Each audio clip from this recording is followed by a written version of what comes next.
Hello everyone, our reading today from the book of John, chapter 18. Jesus betrayed and arrested. After saying these things, Jesus crossed the Kidron Valley with his disciples and entered a grove of olive trees. Judas the betrayer knew this place because Jesus had often gone there with his disciples.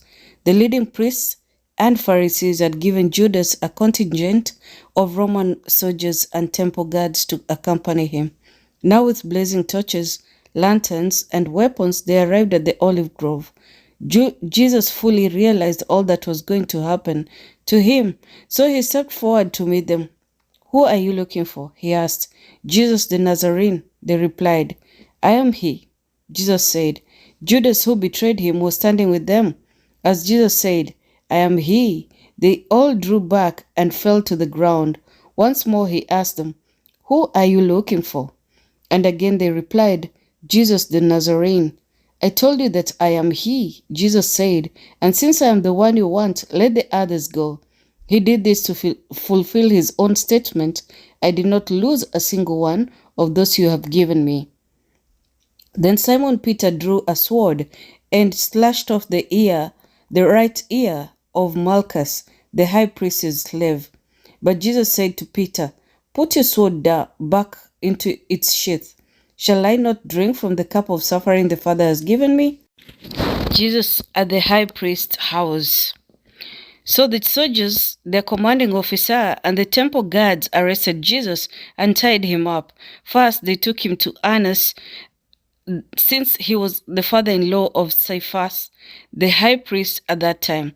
Caiaphas was the one who had told the other Jewish leaders, "It's better that one man should die for the people." Peter's first denial. Simon Peter followed Jesus, as did another of the disciples. That other disciple was acquainted with the high priest, so he was allowed to enter the high priest's courtyard with Jesus. Peter had to stay outside the gate.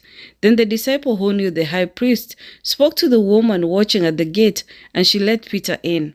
The woman asked Peter, "You're not one of that man's disciples, are you?" "No," he said, "I am not." Because it was cold, the household servants and the guards had made a charcoal fire. They stood around it, warming themselves, and Peter stood with them, warming himself. The high priest questions Jesus. Inside, the high priest began asking Jesus about his followers and what he had been teaching them. Jesus replied, "Everyone knows what I teach. I have preached regularly in the synagogues and the temple, where the people gather. I have not spoken in secret. Why are you asking me this question? Ask those who heard me. They know what I said." Then one of the temple guards standing nearby slapped Jesus across the face. "Is that the way to answer the high priest?" he demanded. Jesus replied, "If I said anything wrong, you must prove it. But if I am speaking the truth, why are you beating me?"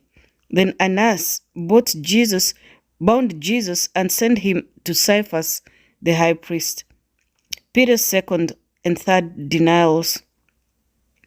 Meanwhile, as Simon Peter was standing by the fire warming himself, they asked him again, "You're not one of the disciples, are you?" He denied, saying, "No, I am not." But one of the household slaves of the high priest, a relative of the man whose ear Peter had cut off, asked, "Didn't I see you out there in the olive grove with Jesus?" Again Peter denied, and immediately a cock crowed. Jesus' trial before Pilate. Jesus' trial before Caiaphas ended in the early hours of the morning. Then he was taken to the headquarters of the Roman governor. His accusers didn't go inside because it would defile them, and they wouldn't be allowed to celebrate the Passover. So Pilate, the governor, went out to them and asked, "What is your charge against this man?" "We wouldn't have handed him over to you if you weren't a criminal," they retorted. "Then take him away and judge him by your own law," Pilate told them. "Only the Romans are permitted to execute someone," the Jewish leader replied. This fulfilled Jesus' prediction about the way he would die. Then Pilate went back into his headquarters and called for Jesus to be brought to him. "Are you the king of the Jews?" he asked. Jesus replied, "Is this your own question, or did others tell you about me? Am I a Jew?" Pilate retorted. "Your own people and their leading priests brought you to me for trial. Why? What have you done?" Jesus answered, "My kingdom is not an earthly kingdom. If it were, my followers would fight to keep me from being handed over to the Jewish leaders, but my kingdom is not of this world." Pilate said, "So you're a king?" Jesus responded, "You say I am a king. Actually, I was born and came into the world to testify the truth. All who love the truth recognize what I say is true." "What is truth?" Pilate asked. Then he went out again to the people and told them, "He is not guilty of any crime. But you have a custom of asking me to release one prisoner each year at Passover. Would you like me to release the king of the Jews?" But they shouted back, "No, not this man. We want Barabbas." Barabbas was a revolutionary. Thank you, guys. We'll read chapter 19 tomorrow. Bye-bye.